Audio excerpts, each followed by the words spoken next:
Have you ever wanted to know more about the world around you? Have you ever wanted to know how others experience the world around you? Welcome to Eye to Eye, the show that starts the conversation and the path to learning. Hi, I'm your host, Devin Moore, and this is the show Eye to Eye. Today I'm gathered with great minds to discuss a topic and learn more from others' point of views. Today's discussion will be focused around Black Lives Matter and police brutality. The way the show works is we'll ask questions and learn from each other and bring awareness to modern issues. Now, I'd like the cast to introduce themselves. My name is Iyanla Hawkins. I'm a junior and my major is psychology. I'm William Whitledge, and I am a junior, and my major is criminal justice. My name is Jalen Jefferson. I have a degree in political science, and I'm currently pursuing a master's degree in public administration. Hi, I'm Ace Ventura. I am a senior at SAM, and I am getting my degree in both criminal justice and communication studies. Hi, I'm Megan Koza. I'm a junior, and I am currently getting a degree in criminal justice. Now that we've gotten a chance to learn more about where our cast stands on this topic, I'll start the conversation and they will take it from there. Cast, feel free to ask questions and I'll be acting as the moderator during the discussion. So if anything gets out of hand or too far off topic, I'll steer the conversation back. Today's first question will be, what do you think of the meaning of Black Lives Matter? Well, I think the meaning is saying that we have had over 400 years of our lives not mattering, so it's time to take a stand and let people know that we matter as well as everyone else. But right now, our lives are under attack. I feel like the reason for the phrase Black Lives Matter is because throughout history, from learning about history, I can't think of any black person that would like to go to any other period of time in American history rather than right now. And so with that being said, I feel like the term Black Lives Matter is actually bringing awareness to that, that fact altogether is the fact that, right now it's the best time for black people. However, we're still not where we want to be, Okay. So, in the recent days, we've had the verdict from Derek Chauvin. How do y'all feel about it? Do you feel like it's justice? I personally, coming from someone that is not a part of this community, just because although I am a student of color, I'm still not a black woman, I'm not a black individual, so I can't put myself in the shoes of. So for me, it's more of like this is accountability. We're finally holding someone to what they did, their actions, their behaviors, and it's reassuring to see that at least somewhere something was held accountable, something was done right, but I wouldn't say justice, and I'm not going to speak on the experiences and the feelings of those that are a part of that community. So for me, it's accountability. I think it's justice for George Floyd himself, but as the black community as a whole, I don't speak for everyone, but I personally don't believe that it's like justice because we have so many more Sandra Bland, Trayvon Martin, and Eric Garner, people like that still don't have justice. I feel like this case kind of got used, and again, I have a minor in history as well, so I often quote history a lot, but we can learn from the O.J. Simpson trial as to, the reaction from the public, and how people reacted to, I guess, because a lot of times we see as a general public, things not go that way. You know what I mean? We see a lot of people say, oh, well, just brush it off type of thing, and people get a slap on the wrist. But, if we learn from the O.J. Simpson trial, we see that people kind of use the case to get back at another community. And I feel like it's kind of the same thing. History is repeating itself again. I also think that while, I think it's a stepping stone, definitely in the right direction. But if you recall, literally that same night that a young black woman was killed in Ohio by a police officer, and it's like, they couldn't even wait a day. Mm-hmm. It literally happened the next, literally a few hours after that verdict dropped. Mm-hmm. And so I think it is only, we shouldn't see it as this huge, yeah, we won, yeah. No, it's this, oh gosh, we got this one, but there are millions more that we haven't got. My opinion on the matter I don't think it was even accountability. I think Chauvin was kind of pushed to the side by the entirety of the American policing because their usual tactics are a lot easier to argue self-defense. You can't claim self-defense if you spend 9 minutes on a guy's neck. So I think he was too brutal. I think he was too obvious. And because of that, to prevent larger scale protests, they let him go to prison. I think that he was set up to go to prison because, you know, most people, most cops in that position, they don't go. They argue self-defense because they shot someone. And shooting someone, you can get that argument in easier because it was, oh, I was scared. And shooting someone takes significantly less time. And in most people's eyes, is significantly less brutal than suffocating someone via your body weight. So I don't even think it was accountability on behalf of the justice system. I think it was trying to prevent something that would cause larger problems for them in the future. I agree with that. Yeah. I agree with what she's saying with that. It's kind of like he got used as a sacrificial lamb. Like, okay, look, we'll give y'all this one. You saw type his thing, face. you know? He looked Yeah. surprised that he got that guilty Yeah. verdict. The max for his sentence, like the worst one out of all of it, is still 40 years. And I don't think 40 years equates to another man's life. Like, that doesn't sit right with me. So going based off of what Megan was talking about a second ago, do you think police officers can get away with murder? Yes. To put it bluntly, yes. They have, they will, and I feel like it will continue unless we abolish the police. I mean, it's, again, history. If we know history, then we know that to be true. And from the very beginning of the police force, they've been murdering people. You know, the runaway slaves. If you got caught, you got killed. You know, a lot of times, or you got some body parts. You know, we all know that part of history. But I mean, even if we talk about the 13th Amendment, you know, the fact that, you know, if you can still be enslaved, really, in the country right now as we speak. You know, so I mean, that speaks to a lot. I mean, if you ask me. And so, can they get away with murder? Yes, they've done it time and time again throughout history. Yeah, I'd like to piggyback off of that in that, like, not only were you making a good point about how, like, yeah, the prison systems are basically just slavery, like, dumped, like, oh, we can't do it in public anymore, do it in private.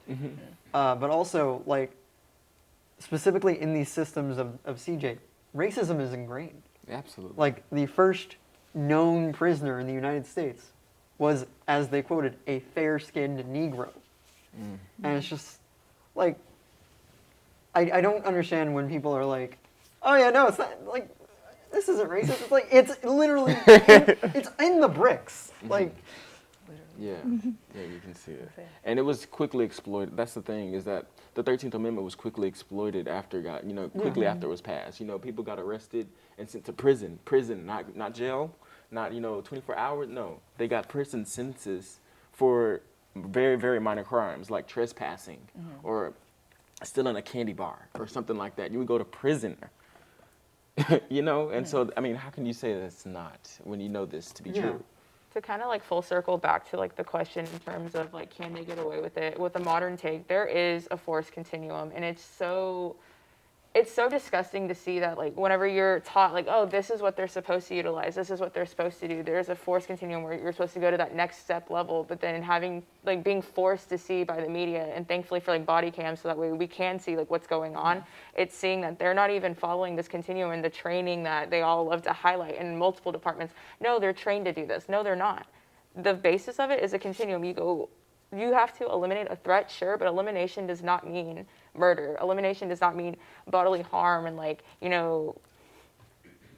for lack of a better term, it's like, going out of your way to prove your dominance, over dominating, like taking advantage of that power. So to see them go from 0 to 100 on this continuum whenever you're supposed to go step by step, round by round, it's disgusting, and it's gross, and it's hard to be a part of the CJ system, and it's hard to be a part of like the criminal justice community, especially now. I know a lot of us are CJ majors. It's hard because it's like, before I used to be proud and say, oh yeah, I'm a CJ major. And now it's kind of like I don't know if I'm proud of what I'm learning. It's like, am I learning to better like humanity in the future of like all of us as young leaders, or am I a part of a system that was kind of, created regardless and structured around something that we can't change? I think. Well, I like hold y'all's thoughts. We're going to be right back after this commercial break. Hey Bearcats, take your membership on the go by downloading the Sam Houston State University Alumni Cat app today. Not a member yet? Join the Sam Houston Alumni Association or renew in seconds to enjoy exclusive national benefits on dining, entertainment, and much more. Now that you're in, take some time to explore your exclusive member benefits. Read the latest edition of Heritage Magazine or find an alumni event near you. Click on our travel tile to sign up and explore the globe with our traveling Bearcats, or stay connected to alumni in your area as you take your membership everywhere. Come hang out with the Alumni Association as we tailgate some of the biggest games of the year by showing your alumni member card that is now in the palm of your hand. Download the SHSU Alumni Cat app today in the iTunes or Google Play Store, or visit shsu.edu/cat app. Eat 'em up, cats! Welcome back to Eye to Eye. Today we're discussing the topic of Black Lives Matter movement and police brutality. In the first segment, I asked the question to start the conversation, and we'll have the cast members start the discussion on their own. I will again be the moderator of the discussion, and if it gets out of hand or off topic, if no one has questions, I have questions to keep the conversation going. The first question I have for y'all, just stemming off the last segment, was, those are the criminal justice majors. Do professors teach on the bias that the justice system itself is flawed or corrupt, or do they just not acknowledge it as a whole?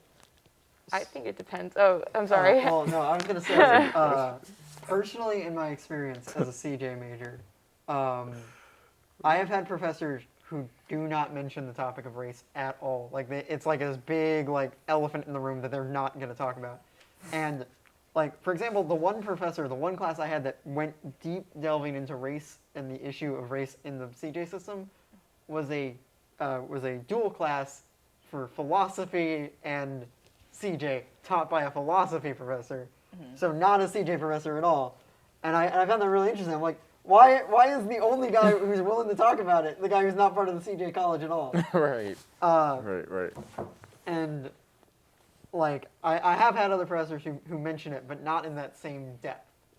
So yeah, I don't think it's talked about that much. It's definitely the elephant in the room, and I think it definitely depends on the professors. Like, and I hate to say it, I can't believe race is now political, but it is in this climate, which is obviously like disgusting and problematic. But I digress. It depends on the professor. We have professors who won't talk about it, won't touch it, or will definitely like, casually slide in their implicit biases in their teachings.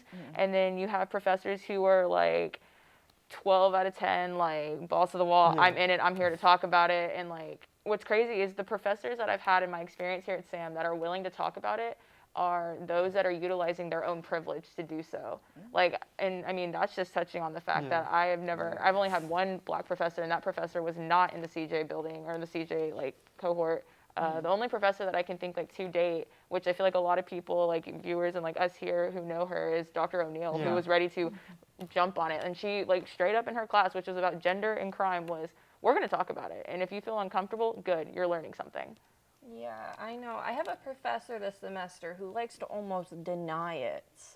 And it's very strange because he'll talk about things and he'll be like, oh, because race is a social construct, which it is, but it's not in the sense that most people say it is. He's like, oh, because it's a social construct, it's not really as big of a deal because we're not in Jim Crow and we're not in slavery, so racism's really not a big deal. And he brought in a speaker who talked about erasing the idea of race, which would be important only if race hadn't had such a big impact on our society. Because yes, it's a social construct, but we have to acknowledge the damage that it's created. But I'm taking Dr. O'Neill next semester, and I know I'm taking critical criminology. And she's already mentioned at the conference for an org-IMN, she mentioned that she's going into the history of the criminal justice system, but not from the white male perspective. She's going in from every other perspective because she feels it's important, because most of our professors will not mention it. And I know the system as a whole, especially in Huntsville, likes to kind of deny it, because I don't know if anyone else here has been in the Huntsville Penitentiary, but in Old Huntsville, they have this little plaque of where a Native American chief had hanged himself. And they just kind of have it there as like a little fun fact. It's like, that's not uncomfortable at all. Very cool. Yeah, it's I'm sorry. I was gonna say my hometown, which is very small and conservative, they have colored only and whites only signs in our courthouse. And my mom went in there. Yes. I'm sorry. Yeah. Where are you from? I'm from Does Paris, does anyone Texas. know where you can Okay. go and Okay. like borrow So, something? like, my Sledgehammer? mom asked, she was like, why do y'all have these? And the lady that she asked, she said, oh, it's for historical purposes only. And my mom's like, there's a museum right down the road. Why aren't these in the museum? And she's like, well, it's just for historical purposes. It's deeper Is than it- that. When yeah. y'all judge people and determine if they're free or Exactly. if they're able to. Okay. Yeah. And just like, I mean, but that also reminds me of a court case that happened here in Texas. It was, oh my gosh, I don't remember, but it was Rick Perry. He was involved in it. They have the 10 Commandments outside the the Congress building in Austin, and there's this big court case on how, you know, they can have it there. It's all legal. You know, they can have it there and forget anybody else's religion, what they believe, this and the third. Same thing. You know, they're going to find a way to justify what they want to. I mean, it's kind of like ludicrous to try to sue the government because, I mean, you're literally going through the government to sue the government. Yeah. So, I mean, it doesn't make really much sense to do so, I mean, in my opinion. Make it make sense. And I'm not a CJ major, but, I mean, as a person that pursued a degree here for political science, I never had a black professor yeah. in the political science department, ever. I haven't had a black So- professor at all in my college career. I had one. I have in my high school. Like, high school was the first time I had a black teacher. And then in college, since I'm a music major, there's few and far between like of black professors in music as it is. So I think that's also kind of what made me go to psychology with a minor in CJ, because I didn't have the representation that I needed to really like make myself comfortable. Because whenever like things were getting heated up last semester, I had to explain to my teacher like, hey, I'm not doing too well on the mental part of it, and she didn't understand. But yeah, that's really. Going back to what Megan was saying earlier, why do you think the concept of Black Lives Matter is so hard for people to grasp or even discuss? I got you on this one. I'm sorry. I have to- Go for it. Okay, so I feel like the racist people that don't support Black Lives Matter, they are uncomfortable because we are finally finding our voices, and they don't like the fact that we're finding our voices and that other people that look like them are standing with us, and they feel like threatened basically because we are finding our voices. I heard there's a saying, I forgot who said it, that the greatest weapon is a black man with the book. And they are afraid of that. They're afraid that if we actually truly realize the power that we have, that we're gonna like overthrow the government or something. And I feel like that's why it's such a hard concept for them to grasp. Farrakhan said something like that. He's the one that was like, he said, the real fear where it stems from is that they feel like one day we'll rise up and do to them what they did to us. And the thing about it is, We don't that want to. in our mind, that's something that's constructed in their mind already. Yeah. It's not something that, you know, we've portrayed throughout history. Because actually, if we look at history, who's done most of the killing over time? Who's done most of the looting over time? Who's done most of the stealing over time? Who's done all of that stuff? We don't have a history of that. We just want an apology, know? really. We just want to be So- acknowledged. That's all. We don't want revenge or anything like that. I know part of the issue it works with that, and it's an issue that's prominent in every single attempt to equalize minority groups, and it's the concept of if you equal out the field and you make things fair, then the person with all the power feels like you're stripping them of power when you're making it equal.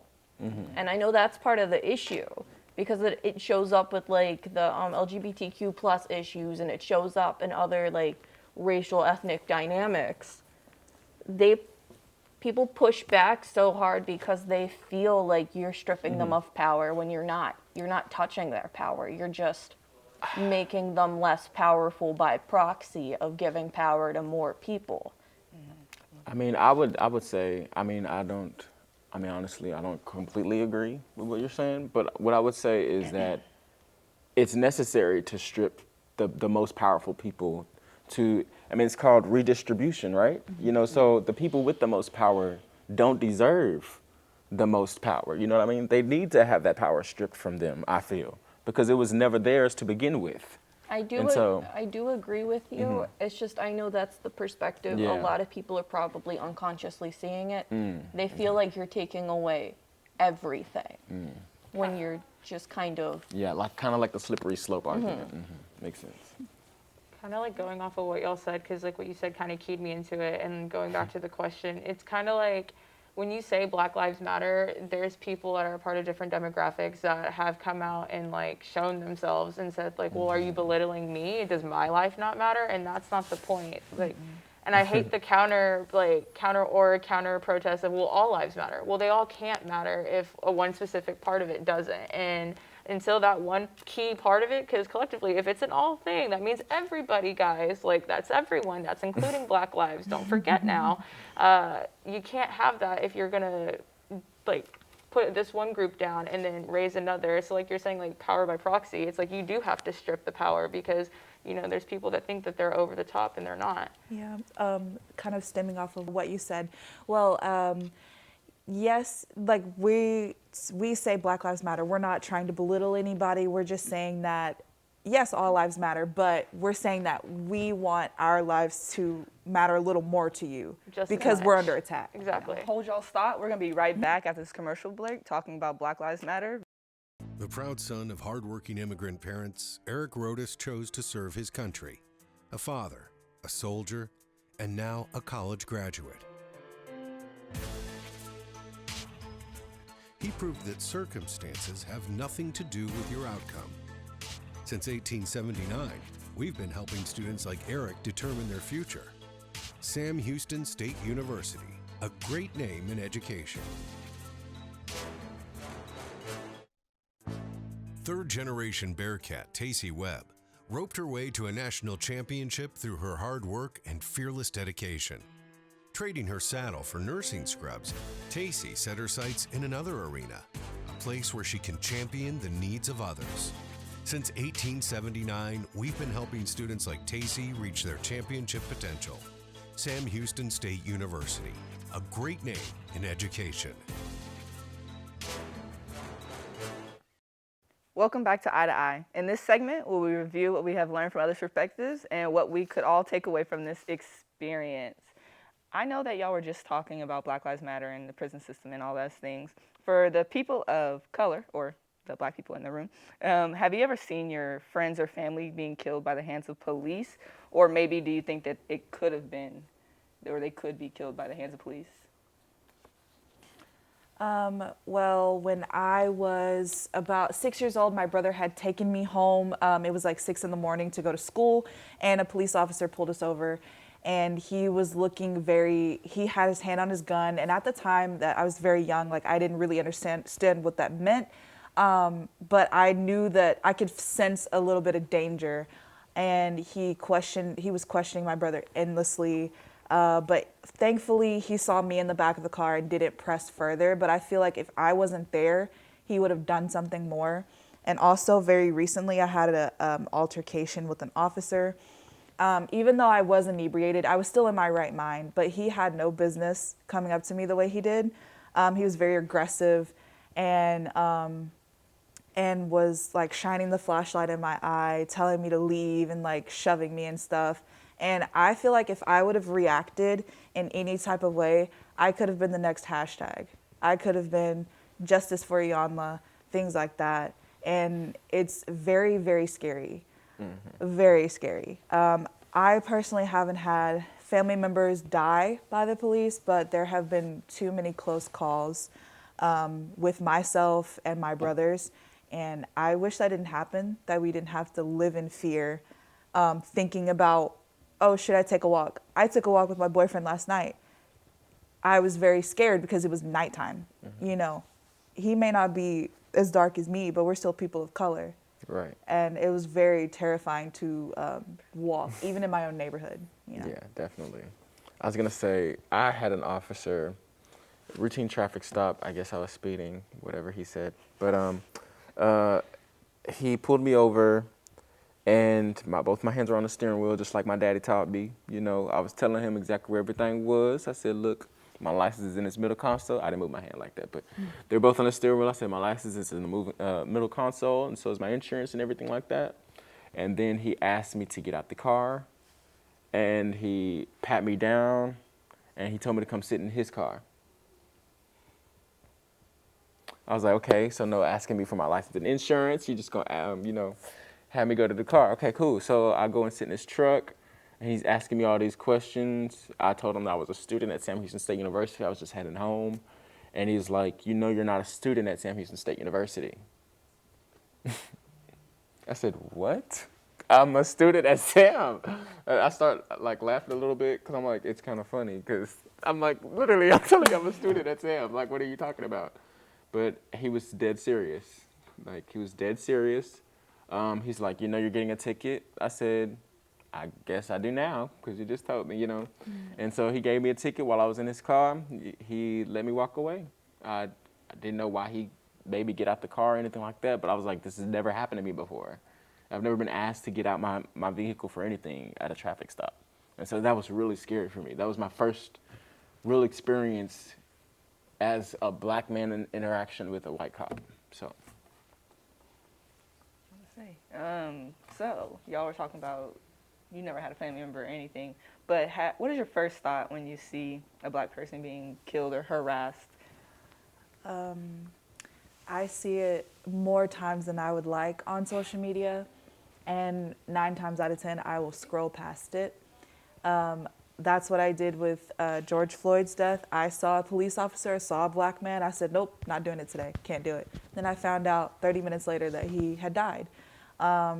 And it's very, very traumatizing. It's very exhausting. And I just wish that I didn't have to see it because, being a black woman, that's even harder because I'm a woman and I'm black. That's a double whammy. They already don't like me because I'm a woman, and then add my skin color to it. Yeah. And thinking of Micaiah, it's very hard because who are you supposed to call whenever the police are the ones that are going to hurt you? Exactly. That's exactly because I'm like, who are you supposed to call? So, yeah, whenever you got pulled over, I was just thinking, always pull over in a lighted area with witnesses. Ask them why they pulled you over. And if they don't give you an answer, don't get out the car. Yeah. Just stay where you are. And I feel like that's the only thing you can do, but it's I was about myself, so thank God I had a passenger with me. And so I had a witness there to see everything, and the cop was by himself. Yeah. Yeah. But I was gonna say, you reminded me of a story. I have a friend who went to a university in Stephenville. I'm not gonna call no names about colleges and universities, but there's a college in Stephenville, and he went to, and they would call him a name. They called him Regin, and they had this whole joke. He was on a team, and they had this little inside joke. Most of the team were white people, and they had this little inside joke, and you didn't know what was going on. Come to find out, somebody told him what the joke was. It was nigger spelled backwards. As soon as you said it, I was like, I already know where this is going. I already knew it. I already knew. Yeah, no, So, that's. I'm like, this is something modern day. This is not something that's just, last century or last decade or anything like that. That's something that's happening now. He's my friend. I talk to him every day, and so for people to sit here and act like, there's not an issue in this country with people, with our youth, it's still ingrained in our society right now. I mean, we say that they're dying off and stuff like that, but it's not. We're seeing it in younger people, and so we need to, raise awareness to that. And I feel like that's the whole reason for Black Lives Matter, is to raise awareness for situations like that. Okay, well, I'd like to hear everything that y'all had to say today. That's going to be the end of our show. Thank you for watching Eye to Eye, where we open the conversation and help individuals closer and get a perspective on how they see the world around them. Thank you.